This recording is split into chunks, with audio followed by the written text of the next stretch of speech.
சாத்தூர் பாரம்பரிய சமையலில் பச்சை பயிரை வச்சு வடை பண்ணுறது எப்படின்னு செய்து காட்டுறேன், பார்ப்போம். ஏற்கனவே நான் பச்சை பயிரை வச்சு இட்லி, தோசை இதெல்லாம் செய்து காட்டியிருக்கேன். இப்போ உங்களுக்கு கொஞ்சம் மாறுதலாக இருக்கட்டும்னு நான் இன்றைக்கி வடை செய்து காட்ட போகிறேன். அது எப்படி செய்கிறோம்னு செய்து காட்டுறேன், பார்ப்போம். பயிர் வடை பண்ணுறதுக்கு ஒரு 2 கப்பு பச்சை பயிரை நான் 6 மணி நேரம் ஊற வச்சு நல்லா சுத்தம் பண்ணி எடுத்து வச்சுருக்கேன். இது கூடவே 3 பச்சை மிளகாய், ஒரு சின்ன இஞ்சி துண்டு இதையும் சேர்த்து போட்டு நம்ம அரைச்சி எடுத்துக்கிடுவோம். நல்லா வடை போடுற அளவுக்கு அந்த வடை பதத்துக்கு நம்ம ஆட்டி எடுத்துக்கிடுவோம்.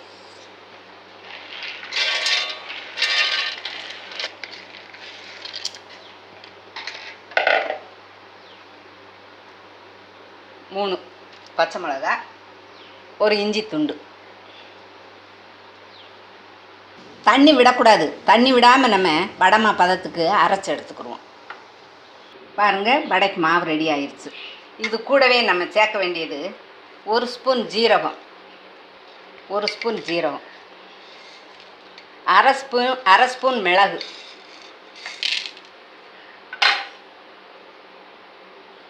ஒரு 7 சின்ன வெங்காயம் எடுத்து வச்சுருந்தேன், அதை பொடுசாக கட் பண்ணியிருக்கேன், அதையும் போட்டுக்கிறேன். கருவேப்பிலை சிறிதளவு கட் பண்ணி போட்டுக்கோங்க. மல்லி இலை சிறிதளவு.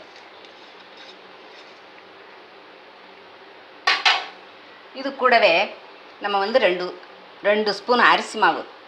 இது வடை நம்ம சாப்பிடும்போது நல்லா மொறுமொறுப்பாக இருக்கும். கடிச்சு சாப்பிடும்போது, மென்று சாப்பிடும்போது நல்லா மொறுமொறுப்பாக இருக்கும். அதனால் நான் அரிசி மாவு 2 ஸ்பூன் சேர்க்குறேன்.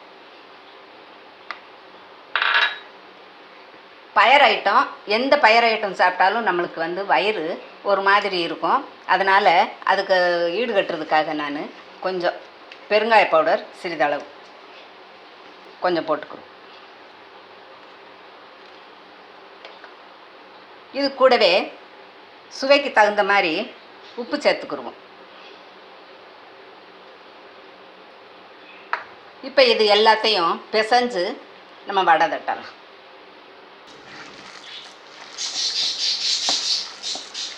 வடை மாவு ரெடி ஆயிடுச்சு. எண்ணெய் சூடாகிக்கிட்டு இருக்கு.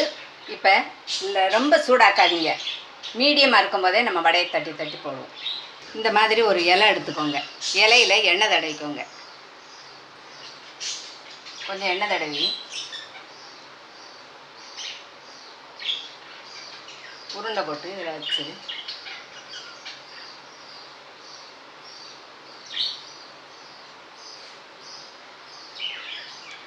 இப்படி ஒரு ஓட்டை போட்டுக்கோங்க. நம்மளுக்கு அழகாக ஷேப் வரணும். அதுக்காகத்தான் இந்த இலையில் வைக்கிறது.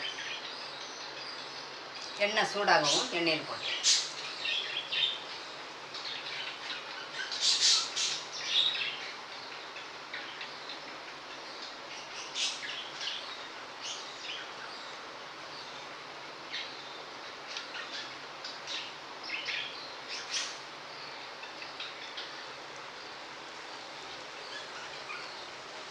இதே மாதிரி இருக்கிற மாவு எல்லாத்தையும் தட்டி தட்டி போட்டு எடுப்போம்.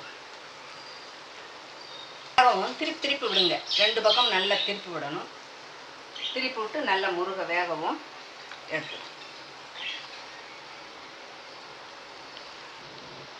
வேகவும் இன்னொரு பக்கம் திருப்பி போடுங்க.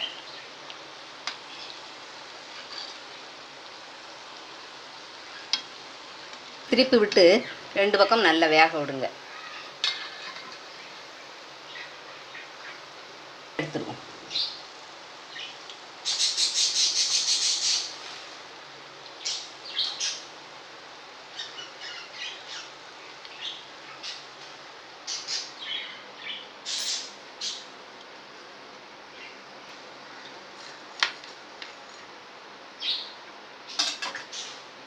இதே மாதிரி இருக்கிற மாவு எல்லாத்தையும் வடையை தட்டி போட்டு எடுத்துருவோம்.